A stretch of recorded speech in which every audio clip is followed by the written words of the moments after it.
I've had this idea rolling around in my head for quite some time. I wanted a coffee table with an inset area where I could have a Zen garden. You know, where you have the sand and you make patterns in it with a rake. But it really needed some kind of a twist to make it more interesting. Ultimately, I came up with the idea, why not draw on it like you're using an Etch-a-Sketch with two big dials you can turn and it draws a pattern in it, just like a giant Etch-a-Sketch. I did some research and it turns out there's a product similar to this. It's called a Zen table and it's motorized and computerized and it can do amazing patterns on its own. It's also super expensive and hard to get your hands on. So what I'm going to do is I'm going to build the manual version like a giant sand Etch-a-Sketch using easy to get parts and tools. First, let's look at how a normal Etch-a-Sketch works. You have your basic Etch-a-Sketch shape and you have these posts with bearings on them. A wire is fed around these and then something is connected like this so that whenever you pull on the strings or the wire, it moves your axes in different directions, and then you have an assembly in the middle that slides on both that moves your needle to etch on your glass, okay? Now we're gonna adapt this.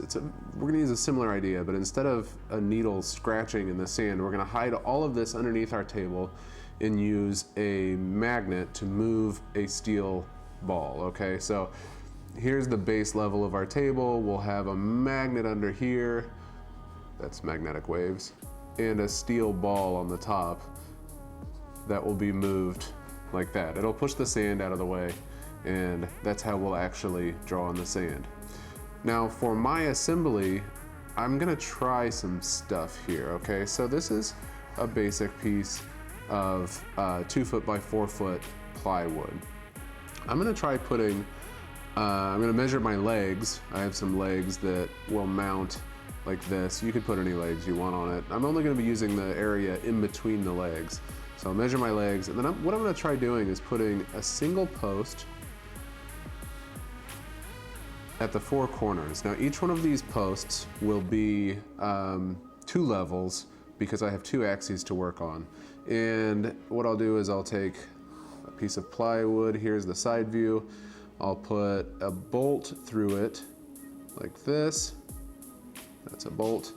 And that bolt will have a piece of PVC, a washer, a piece of PVC, a washer, and a nut on the end. That way I can run one axis of string this way and another axis of string this way. They won't intersect with each other, and hopefully they can work. Now, looking up how people have done similar home-built Etch-a-Sketches in the past, there are a few ways to route your string. The way I'm gonna do is if you start on one side and go around.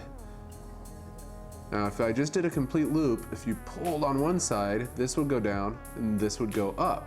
And that would be bad. That would pull, it would tweak our assembly here at an angle. So what we have to do is we have to loop around once so that if you pull on this side, this will go this way, and then this will also go the same direction. And I'm hoping it won't bind around these PVC posts. We'll just have to try it and see. Now, how does this ultimately get us to our finished table? Well, I'm gonna mount a piece of PVC here.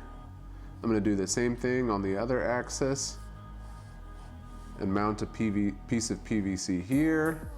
I'm gonna use some larger PVC to create a piece here that can slide on both of these in any direction. And then on top of that, I will mount the magnet.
let's go over what I've done so far. I got my plywood, drilled some holes in it. I cut these little PVC bushings, spaced them out with washers, and I strung string to allow for the motion like an Etch-a-Sketch. I'm using these steel bars as my axis controls, and I have some little hose fittings that I'm using to slide on the steel bars. They slide really well, and it was dirt cheap, easy to make with since I don't have a drill press. So I think that maybe using PVC here instead of actual pulleys is going to bite me in the butt. I should have just bought pulleys because there's a lot of friction. I don't know, we'll see. It'll probably still work. But here we have it. I mean, there's the final actual assembly working. I can move that white piece anywhere I want. Now, what I'm gonna be doing, keep in mind, this is the bottom of the table. This will flip over, magnets will mount to here, and control a ball on the other side. I have these little steel bearings that I'm gonna use. Now, you might recognize this from the BB-8 that I built. It's got some rare earth magnets in it. They're very strong. What I found though is that they're not quite strong enough. They will hold the ball and they will move the ball, but it is wiggly. So I don't think that would work very well. So I've ordered stronger magnets. Yeah, stronger magnets.